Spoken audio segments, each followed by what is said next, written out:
38 at ang isa ang size 40. Sorry natin ito. Zara. Kasi sa Zara boots, regalo to sa akin dahil nga mag-birthday ako. So, Christmas and birthday gift siya ng friend ko. Hi, Gino. Thank you so much.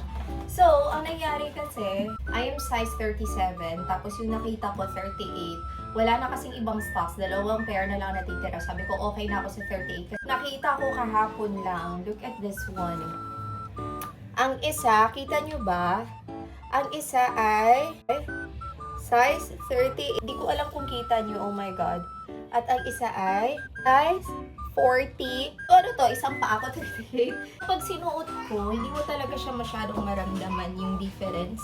Pero syempre, diba? Ay, yung resibo natapakan ko pa. Buti na lang, yung resibo, andito pa sa akin. Ayan. Alam ko 30 days sila eh. So, this is the 38 and this is the 40. So, ano natin? Wala, 2 pair, magkatabi na parang nagka-pair na. Siguro may nagsuka tapos na mali niya ng lagay.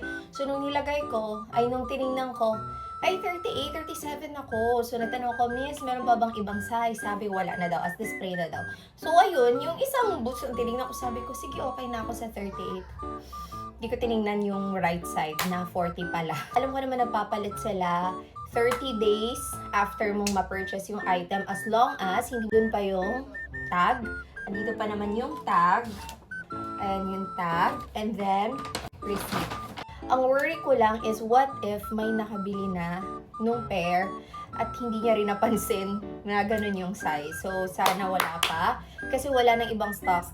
2 na lang sila. So, kung wala na. Hindi ko alam anong gagawin natin. So, let's go. Let's see.